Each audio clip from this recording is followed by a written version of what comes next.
The body as a spiritual mirror. Have you ever wondered why the same physical symptom keeps returning, no matter how many times you treat it? A tight chest, a recurring headache, or a frozen shoulder that no doctor can explain. What if these weren't just random aches, but spiritual messages? What if your body wasn't betraying you, but whispering truths your mind has ignored?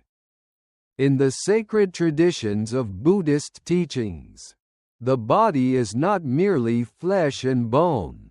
It is a sacred scroll, written in the language of karma. Each muscle, each organ, each ache is a brushstroke on the ever-unfolding canvas of your soul's journey. Welcome to Buddhism in Every Moment. Today, we embark on a profound journey. This isn't just about health. It's about destiny, consciousness, and the deeper truth encoded within your skin and bones. Modern medicine sees symptoms as problems, but Buddhist wisdom invites us to see them as symbols, calling us toward awareness. In this video, we'll explore why your body remembers what your mind forgets, how symptoms are karmic echoes from this life or past ones, what you can do to decode physical pain with spiritual insight, and how healing begins not from treatment, but from understanding. How karma echoes in physical form. In Buddhism, karma is not just a system of reward and punishment. It is the natural law of cause and effect, action and consequence, woven into every fabric of existence. And while many think karma only plays out through events, jobs, or relationships, few realize this. The most immediate mirror of your karma is your body. Yes, your body.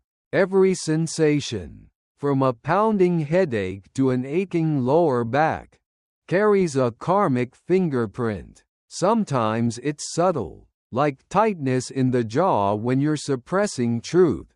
Other times it's loud, like chronic digestive issues when you can't stomach your life anymore.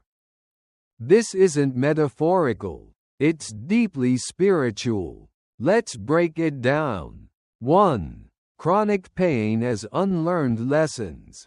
Imagine karma as a school. Every pain is a teacher. And each time we ignore the lesson, the teacher returns, louder, stricter, more persistent. Have you ever noticed how someone who never stands up for themselves often suffers from knee pain or lower back tension? In Buddhist healing traditions, the lower body represents grounding, support, and personal power. When we abandon ourselves to please others, our knees, our ability to stand strong, start to collapse under pressure. The karma here is not punishment. It's a wake-up call. Stand your ground. Find your voice. 2. Emotional burdens stored in organs. Traditional Buddhist and Taoist medicine sees emotions not as fleeting moods, but as energetic imprints stored in specific organs. Anger resides in the liver. Fear nests in the kidneys. Grief clings to the lungs. Worry burrows into the spleen. Joy, when imbalanced, can overwhelm the heart.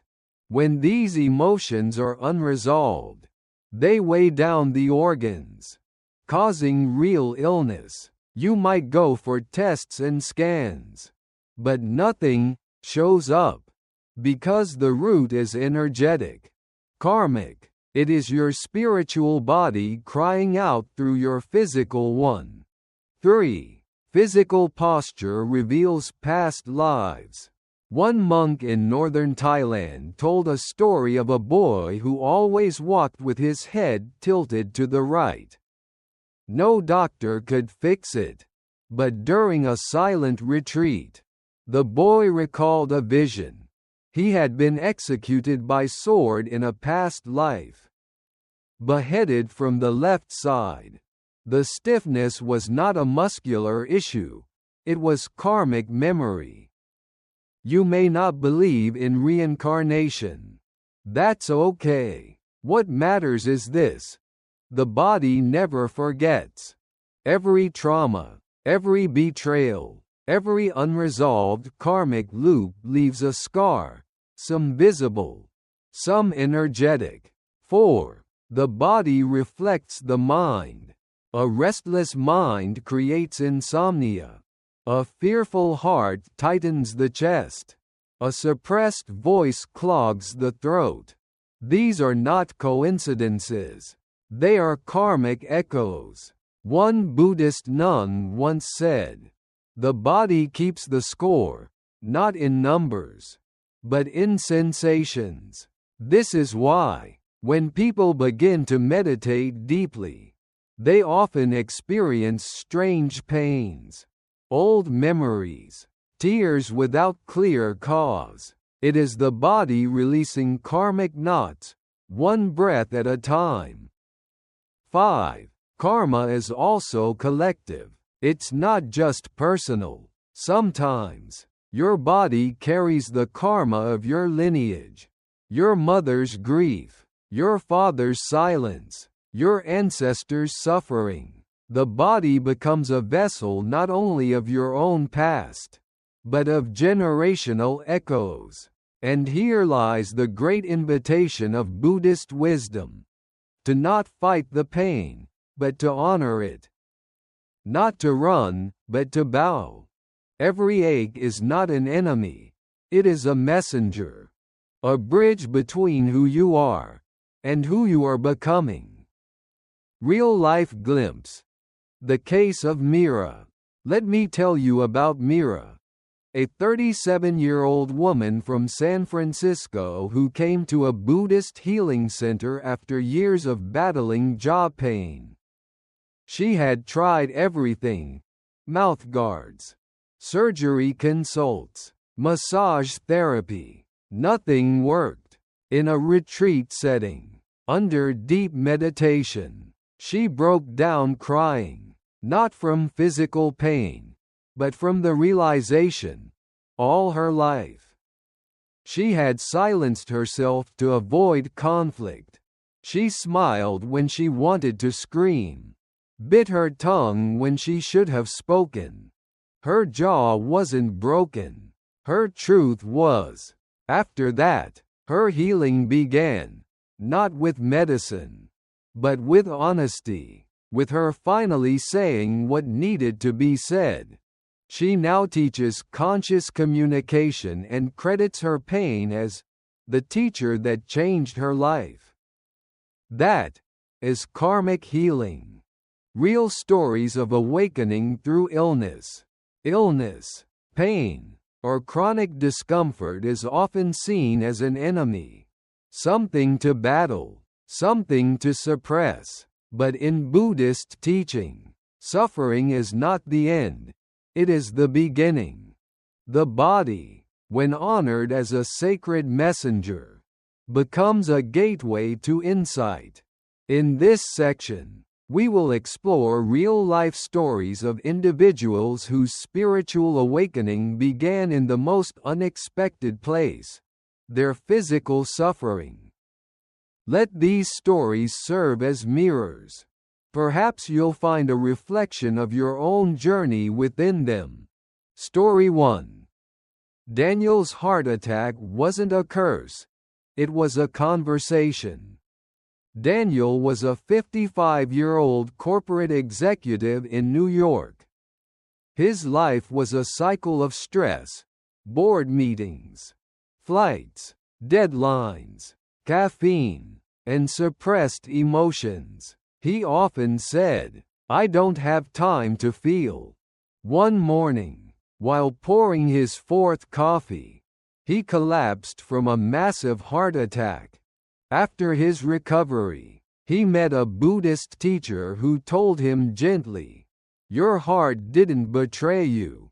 It simply spoke louder than your mind." Daniel wept.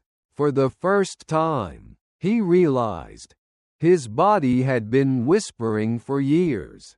The sleepless nights, the chest tightness, the shallow breathing. It had all been a warning. Now, Daniel lives in a small cabin outside of Seattle. He grows vegetables. He teaches breathing workshops. He says, "My heart gave me a second chance. It shut down so that I could open up." Story 2. Aya and the Mystery of Her Skin. Aya, a Japanese-American artist, began developing strange rashes on her arms and chest after her divorce. No doctor could explain it. No cream would soothe it. One night, during a Dharma talk about forgiveness, she burst into tears. The monk had said, "Unforgiven pain often shows itself in the skin. It wants to be released, not buried." Aya realized she had been holding resentment, not just toward her ex-husband, but toward herself. She began practicing metta, loving-kindness, meditation. At first, she could barely say, "May I be happy." It felt false. But slowly, the practice softened her. She forgave, one breath at a time. And then, her skin began to clear. She now says, "My body wanted to shed not just skin, but stories I no longer needed." Story 3. Leon's legs gave out, but his spirit stood tall. Leon, a Vietnam War veteran, had always walked with pride, but also with a limp. He had chronic pain in his legs that worsened with age. He had seen doctors, acupuncturists, even shamans. Nothing helped. During a silent meditation retreat in Big Sur, a young monk asked him a strange question. "What do your legs remember that you've forgotten?" At first, Leon laughed, but later, in walking meditation, he felt it: grief, guilt, rage. He remembered dragging injured soldiers across battlefields. He remembered running from explosions. And worse, running from emotions. His legs hadn't just carried his body. They had carried trauma, shame, uncried tears. He sat for hours. He wept. He whispered to his legs, "Thank you." And that day, something shifted. Not all the pain disappeared, but the war inside him finally began to end. Story 4. Kavita's thyroid and her throat chakra. Kavita, a yoga teacher from Mumbai, was shocked when diagnosed with hypothyroidism. She was healthy, fit, and calm, but her voice had grown weak. She often felt tired, and doctors couldn't explain the emotional heaviness she carried. A Buddhist nun in Dharamshala asked her, "When did you stop speaking your truth?" Kavita gasped. It hit her. She had spent years pleasing others, hiding behind politeness, and swallowing her own needs to avoid conflict. She began chanting mantras aloud. At first, her voice trembled, but as she spoke more authentically in daily life, setting boundaries, expressing needs, her energy returned. Kavita says, "The more I honored my truth, the more my thyroid stabilized." It wasn't about hormones. It was about honesty. transforming karma through Buddhist practice. If karma is the imprint of our past, then Buddhist practice is the brush that paints the future. Your body is not simply a passive canvas. It is alive, responsive, and capable of transformation, not through punishment, but through presence, not through fear, but through wise action. So how do we begin to dissolve karmic knots that manifest as illness, fatigue, or tension? Not by forcing, but by flowing. With the ancient tools of the Dharma, let's walk through 5 powerful practices that awaken the body's healing intelligence and unravel the karmic threads within us. 1. Mindfulness of sensation. From reaction to recognition. The Buddha taught that suffering arises from our craving and aversion to sensations. Think of a burning sensation in your chest. Most of us react instantly, grabbing pills, distracting ourselves, or spiraling into fear. But what if you just noticed it? Try this. Sit with the sensation without labeling it as bad or good. Breathe into it. Watch how it changes. This simple practice, known as Vedana Sati, dissolves the automatic karma of reaction and gives birth to response. It's like switching off the autopilot and taking the wheel with awareness. Every time you pause instead of panic, you're shifting karma. 2. Metta, loving kindness. For the body, the balm of self-forgiveness. We often speak to our bodies like tyrants. You're too fat. You're always tired. Why can't you just be normal? These are karmic seeds, planted in the soil of self-hatred. Instead, try watering your body with metta. May you be safe, dear body. May you be at peace. May you be whole. Say this as you touch different parts of your body each morning. Start with the hands, then the heart, then the belly. Over time, the body begins to trust again. And when the body feels safe, it heals. 3. Breath as karma neutralizer. Resetting the inner wind. In Buddhist psychology, the breath, prana or vayu, is the carrier of subtle karmic imprints. When breath is erratic, so is our energy. When breath is calm, karma settles. The breath is the meeting point of the body and the mind. Use it wisely. 4. Karma yoga. Heal through service. One of the most radical teachings in the Dhammapada is this. By helping others, one helps oneself. Many people report that chronic illness softens when they begin to serve others, not as a distraction, but as a sacred offering. Volunteering at a shelter, cooking for a sick neighbor, or simply listening to someone with kindness. All are acts of karmic transmutation. Why? Because service dissolves the ego, the very force that generates suffering. 5. Insight, seeing the root, not just the fruit.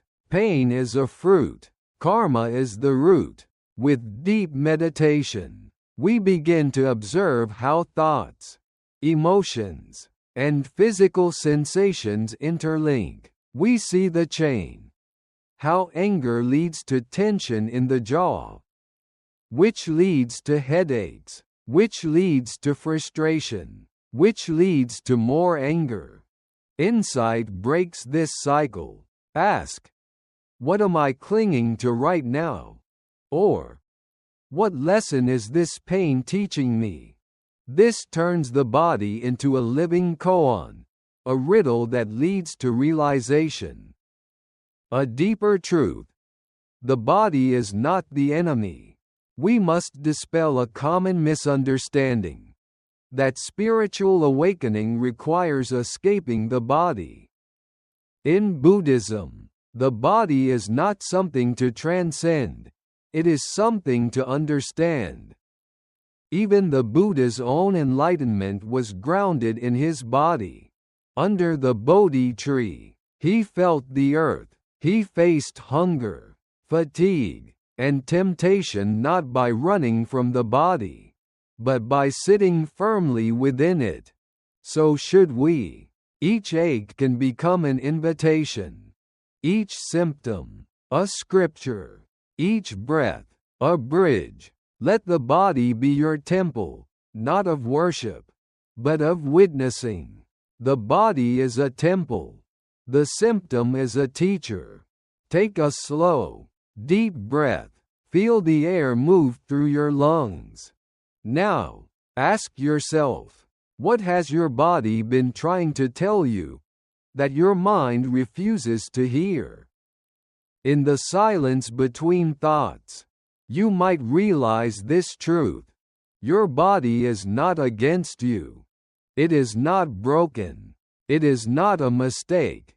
It is the most honest part of you. The skin, the bones, the pulse, the fatigue. Each carries ancient stories, unspoken truths, karmic memories echoing through the cells. This body is not just a vehicle for existence. It is a mirror for your soul. Buddhist teachings remind us, the body is impermanent, but its messages are profound. Every symptom, every illness, every discomfort, is a doorway, not into despair, but into awakening. Karmic messages in physical form. Your headache may not be just tension. It might be your thoughts screaming for rest. Your stomach pain may not be indigestion. It could be fear you've swallowed too long. Your aching knees may not be age. It may be your resistance to bending with life's changes. The body doesn't lie. It doesn't play tricks. It simply tells the truth, over and over, until we finally listen. A real story. The woman WHO healed herself by listening. Let me tell you a story from one of our viewers. She had battled chronic skin rashes and inflammation for over a decade. Every treatment helped for a while, but nothing truly cured her. Frustrated, she turned inward and began meditating daily with one simple question. What are you trying to show me? In one of her sittings, a childhood memory surfaced of being constantly shamed for expressing anger. She learned to smile through pain, to be the good girl, to never speak her truth. Her skin, she realized, was doing the shouting for her. It was the boundary she never set. As she allowed herself to feel the rage, to cry, to journal the unsaid, to practice loving kindness toward her younger self, her symptoms softened. She said, "My healing didn't begin with medicine. It began with permission. Permission to feel what I had buried."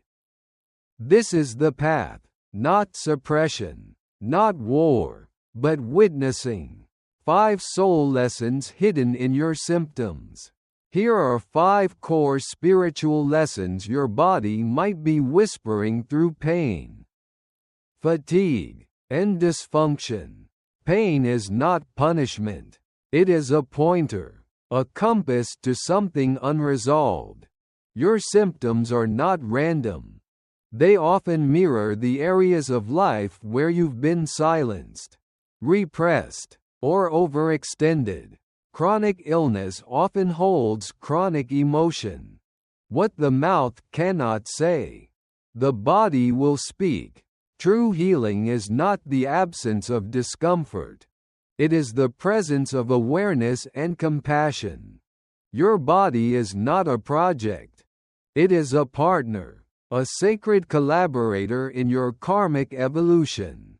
Listening to the body.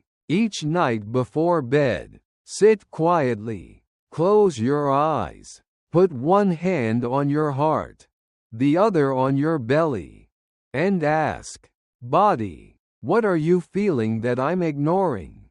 Wait. The answer may not come in words. It may come as a tear, a sigh, a flash of memory. Welcome it, because that moment, simple, raw, sacred, is healing. This video is not about fixing your body. It's about honoring it. It's not about avoiding disease. It's about embracing wholeness.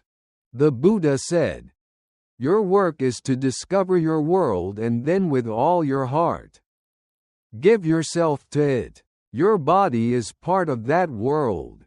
And giving yourself to it means tending to its messages like a devoted gardener tends the soil, patiently, lovingly, without force. Even if you never fully heal, in the medical sense, if you awaken to your body's truth, you have already won." If anything in this video resonated with you, don't let it end here. Carry it with you, into the way you breathe, eat, walk, rest, and relate to yourself. Before we part, I leave you with this reflection. Your body is not your enemy.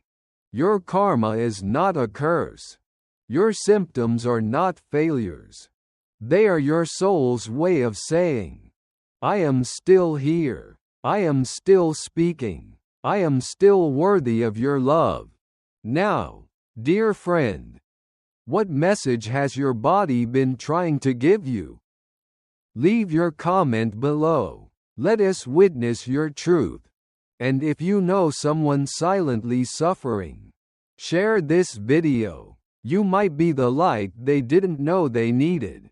Subscribe to Buddhism in every moment for more soul-deep reflections that blend ancient wisdom with everyday life. May your journey inward be one of compassion, courage, and calm. And may you always remember, your body is not in your way. It is your way.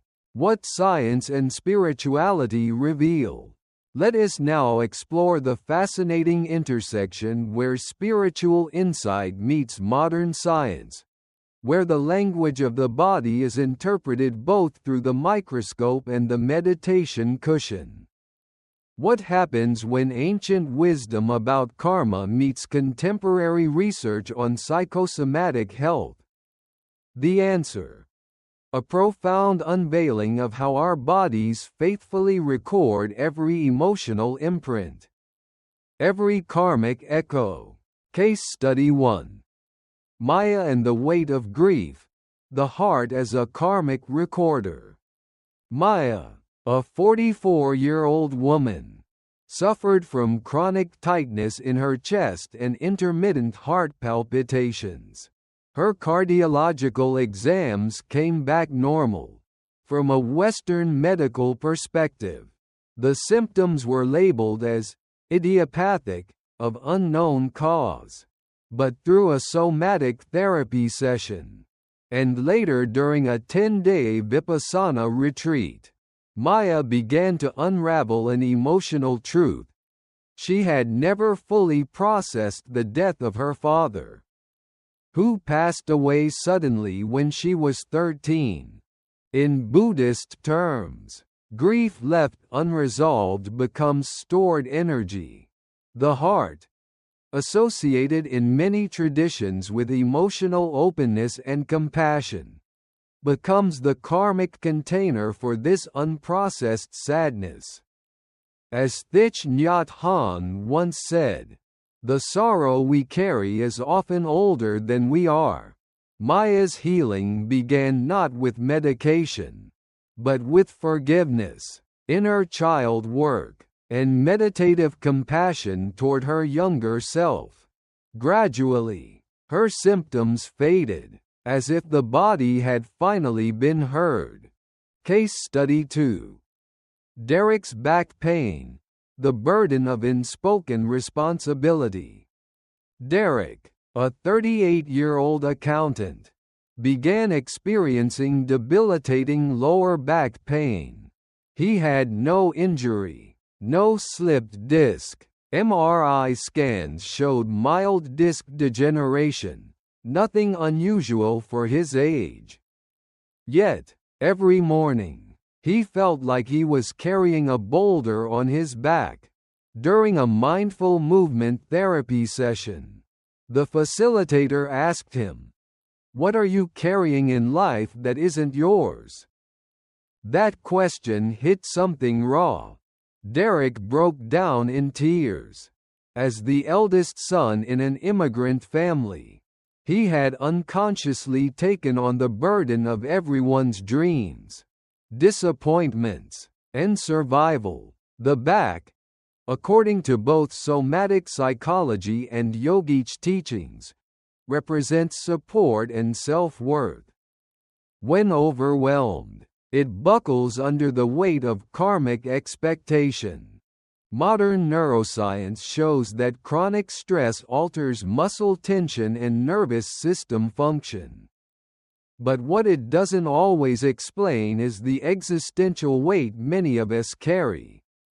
In Buddhist psychology, Derek's suffering was not random. It was karmic residue seeking release through awareness. Case Study 3. Alicia's migraines, the mind's rebellion. Alicia, a young professional in her late 20s, suffered from debilitating migraines that appeared before every major presentation or family gathering. She had tried medication, acupuncture, and even dietary changes with limited success. During a mindfulness-based cognitive therapy group, she discovered that her migraines were often preceded by thoughts like, "I have to be perfect," or "I must not disappoint anyone." In neuroscience, this correlates with anticipatory anxiety and the overactivation of the amygdala, the fear center of the brain. From a spiritual perspective, Alicia was reliving karmic patterns of needing external validation to feel safe. The migraines weren't her enemy. They were signals. The body was screaming where the soul whispered, "You are already enough." Buddhism teaches us that the root of suffering is craving and attachment, in Alicia's case, to an ideal self-image.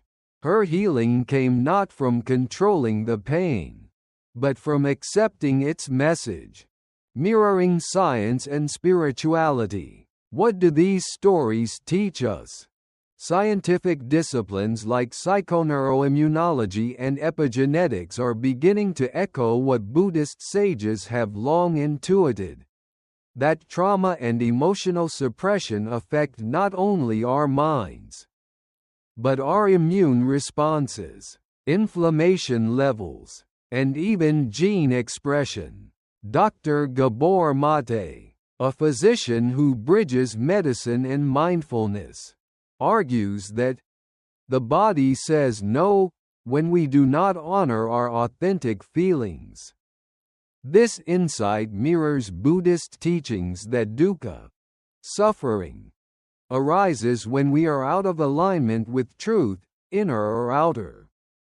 Studies on mindfulness-based stress reduction, MBSR, originally inspired by Buddhist meditation, show measurable decreases in chronic pain, depression, and even cellular aging markers.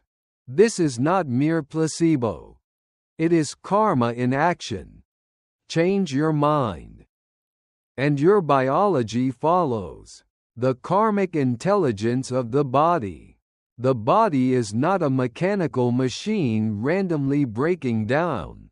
It is a field of karmic intelligence, constantly responding, reshaping, remembering. Its symptoms are sacred signals, not just disruptions. From Buddhism's point of view, to live unconsciously is to accumulate karmic impressions, samskaras, that eventually surface, sometimes as thoughts, sometimes as emotions, sometimes as illness. Science provides the language of mechanisms.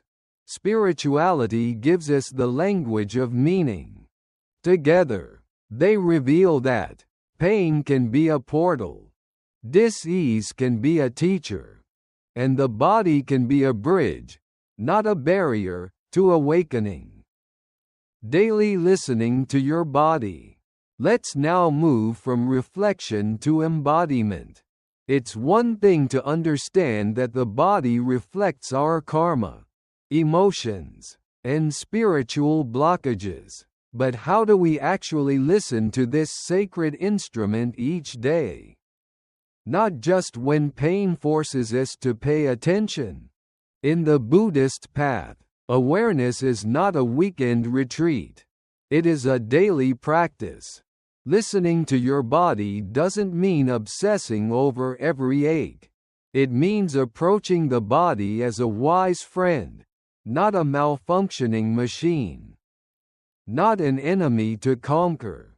Not a vehicle to ignore until breakdown. The 5 daily practices to listen to your body. Begin each morning with body-based presence. Before you check your phone. Before the mind spins into plans and anxieties. Sit quietly and simply scan your body. Start from the crown of your head to the soles of your feet. Ask yourself, what sensations are here today? Where do I feel tension, openness, heat, or numbness? Is there a place that's asking for my attention? This simple act of listening without judgment can begin to dissolve karmic residues.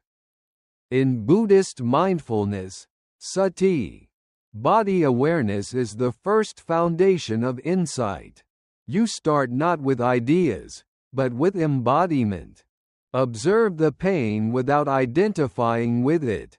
When pain arises, physical or emotional, notice how quickly we say, my headache, my anxiety, my bad knee. This language implies ownership, but Buddhism teaches us to say, there is pain, not mine. Not me, just pain arising and passing. Try this.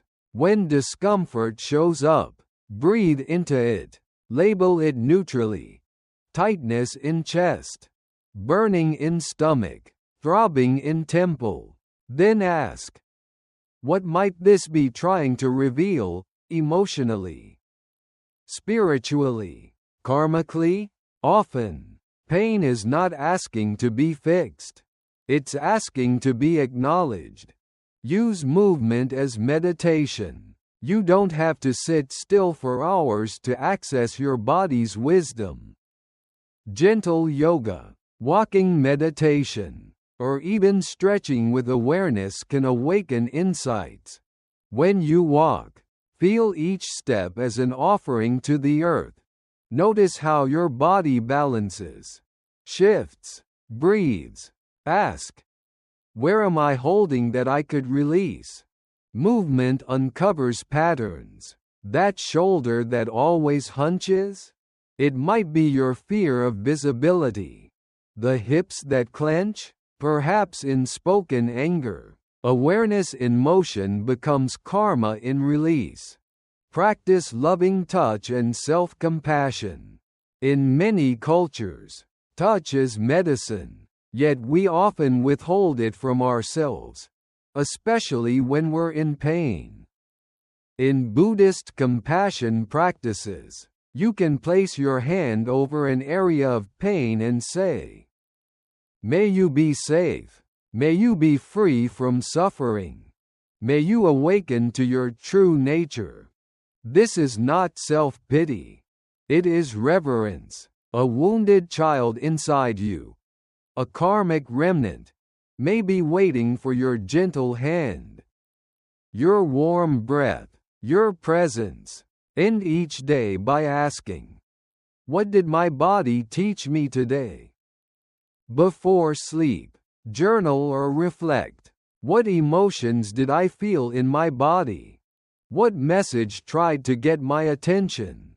Where did I feel most disconnected? Where did I feel most alive?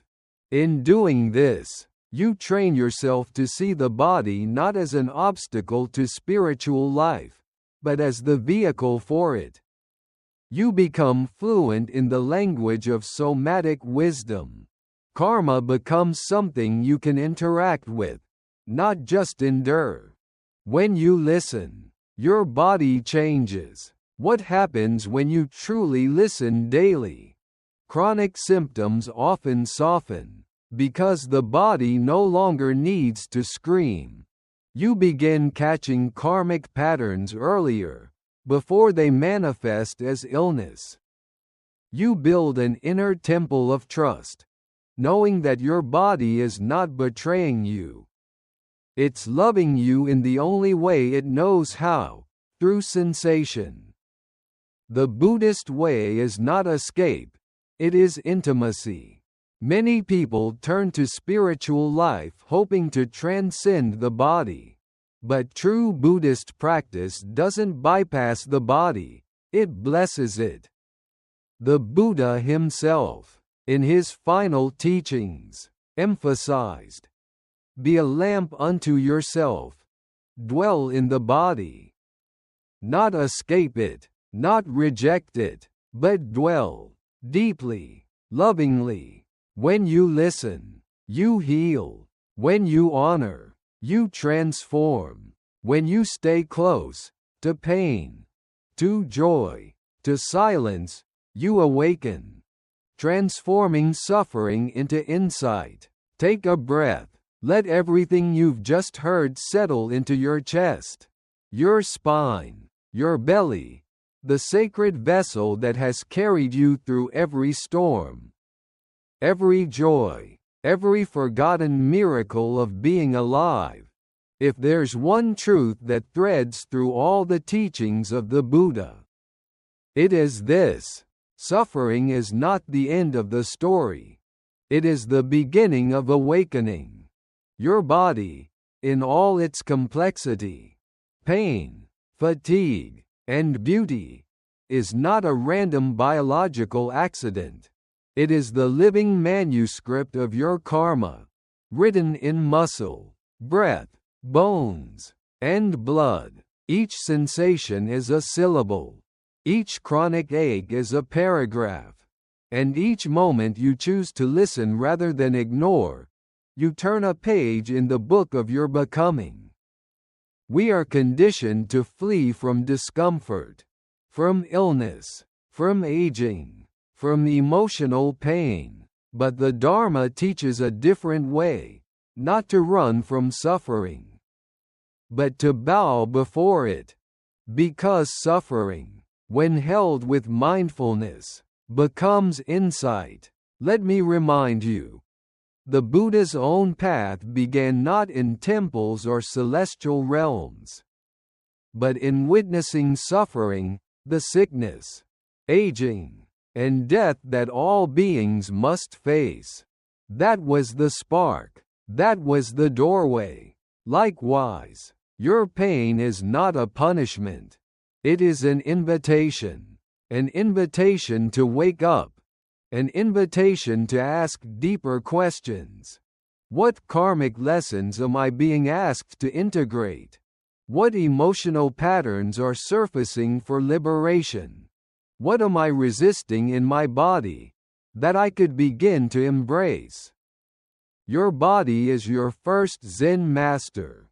In the monastery of your life, your body is the strictest teacher, and the most compassionate one. It repeats the same lesson until you finally learn it. Ignore your stress, and it whispers with tight shoulders. Deny your heartbreak, and it speaks through your chest. Betray your truth, and it knocks through fatigue, illness, or burnout. But when you finally sit down, listen, and honor its wisdom, the body softens. The teacher smiles, and the lesson transforms into peace. Karma is not fate. It is freedom in disguise. Too many people hear the word karma and feel doomed. But karma is not fatalism. It is potential. Karma simply means cause and effect. And this means that every choice you make in this moment is planting a seed for what will flower tomorrow, in your health, your mind, your spirit. Every time you respond to your symptoms with kindness instead of fear, you shift your karmic field. Every time you inquire instead of judge, you become a spiritual alchemist, turning pain into wisdom. And every time you breathe through discomfort with presence, you are burning through lifetimes of residue with love. Your body is the temple where enlightenment dawns. You don't need to climb a mountain or chant 1,000 mantras to begin your liberation. You can begin right here, with your breath, with your pulse, with your shoulder pain, with your broken heart. The lotus, as the Buddha said, grows from mud. So too, your awakening arises from the very places you want to run away from. But stay with your body, not as a burden, but as a beloved. It has never abandoned you. It has wept with you in silence. It has fought to keep you alive. And it will lead you home, if you let it. When you walk this path with devotion, even suffering becomes holy. Even illness becomes a gateway. Even aging becomes a sacrament. And even death becomes a return, not to darkness, but to light. So today, may you choose to listen, not just with your ears, but with your presence. May you hold your body with reverence. And may you remember, you are not broken, you are becoming. And the map to your freedom is etched not in the stars, but in your skin. If this message found a home in your heart today, then your journey has already begun. Somewhere between the silence of your breath and the whisper of your bones, you remembered something ancient, something true. The body is not against you. It's not broken. It's not an obstacle on your spiritual path. It is the path. And if you've ever felt lost, or in pain, or misunderstood by modern medicine or disconnected from your own body, know that you are not alone. We're walking this path together, one mindful step at a time. Here's what you can do next.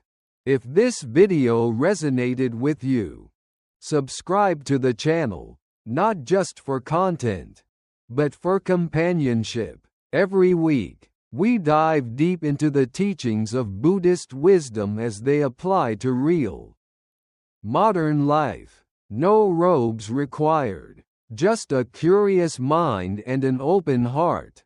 Leave a comment below.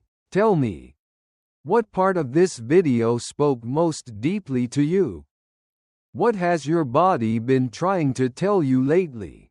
I read every message, and this is where the Sangha begins.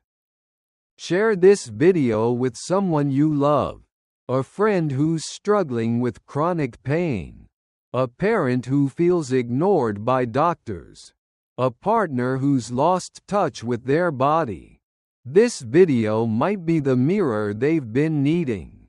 And if you'd like to go deeper, we have more coming. Guided meditations, real-life stories, Buddhist psychology explained gently, clearly, and without dogma. Remember, Buddhism isn't about escaping life. It's about meeting life as it is. And your body? It's not just carrying you through this world. It is awakening you to it. Until next time, may your breath be steady, your steps be mindful, and your body be your sacred teacher. With compassion and clarity, Buddhism in every moment.